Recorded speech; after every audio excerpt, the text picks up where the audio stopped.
नमस्कार। मैं सुनील कुमार, आग का गोला। व्योनाव सीरीज का ये मेरा दूसरा वीडियो है। पिछले वीडियो में आप सभी ने सुना और मैक्सिमम लोगों तक ये वीडियो पहुंचाया, उसके लिए आप सभी का बहुत बहुत धन्यवाद। और मुझे उम्मीद है कि ये वीडियो एजेंसी तक भी ज़रूर गया होगा, ये वीडियो कोर्ट तक भी गया होगा, ये वीडियो माननीय सरकार के पास भी पहुंचा होगा। ये वीडियो बनाने का एक ही मकसद है, एक ही पर्पज है, और ये एक मुहिम है। उन लाखों परिवारों की जिंदगी को बचाने की मुहिम है।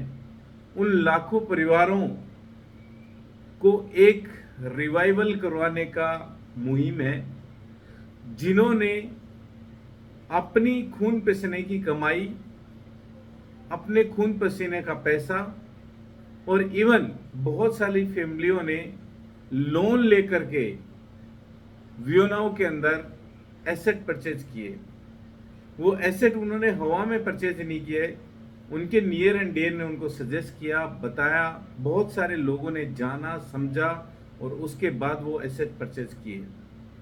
व्योनाव ये एसेट सेलिंग का प्रोग्राम पिछले 7 सालों से तकरीबन चला रही है, और पिछले 7 सालों से व्योनाव में जितने भी लोग हैं जिन्होंने एसेट परचेज किए थे, सब खुश हैं, और जिन्होंने खरीदवाए थे वो भी खुश है, और व्योनाव भी बहुत तेजी से आगे बढ़ रहा था।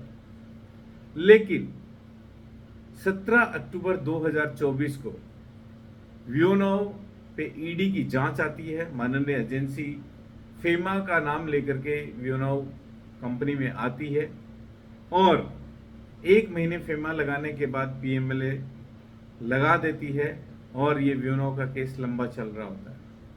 मैं माननीय एजेंसी से एक रिक्वेस्ट करना चाहता हूं कि आप भारत की सर्वोच्च एजेंसी हैं, आप भारत की one of the best agency हैं, आप जांच कीजिए। आपका ये पावर है, आपका अधिकार है, सरकार ने आपको दिया है। लेकिन साथ में एक गुजारिश भी है कि जिन लाखों लोगों ने अपने खून पसीने की कमाई से एसेट परचेज किए हैं, वो 100% लीगल, उनके पास सारे डॉक्यूमेंट है, सब कुछ है। और इतना ट्रस्ट बिल्ड हो गया व्योनाव पे, क्योंकि व्योनाव यूपी गवर्नमेंट के साथ 13,500 करोड़ का एमओयू कर चुकी थी। Himachal government, Goa government, MP government, हर सरकार के साथ एमओयू होते जा रहे थे व्योनाव के, जिसकी वजह से इन्वेस्टर्स का, यानी जो एसेट परचेजर हैं, जो एसेट ओनर है, उनका ट्रस्ट दिन प्रतिदिन बढ़ते जा रहा था, और उन्होंने अपनी औकात से ज़्यादा जा करके पैसा लगाया। उन्होंने लोन लेकर के पैसा लगाया, लोगों ने अपने गहने गिरवी रख के पैसा लगाया, लोगों ने अपनी प्रॉपर्टी पे लोन लेके पैसा लगाया। आज वो लाखों लोग सफ़र कर रहे हैं। आज उनकी ज़िंदगी उस मुकाम पे पहुंच चुकी है, उस मोड़ पे पहुंच चुकी है कि बहुत सारे लोगों का मन करता है कि ये हमारी फाइनेंशियल क्राइसिस से कैसे निकलेंगे, और उनका कभी कभी ये मन में ख्याल भी आता है कि क्या हम सुसाइड कर लेना चाहिए, क्योंकि इस फाइनेंस क्राइसिस में जो हमने औकात से ज़्यादा पैसा लगा दिया।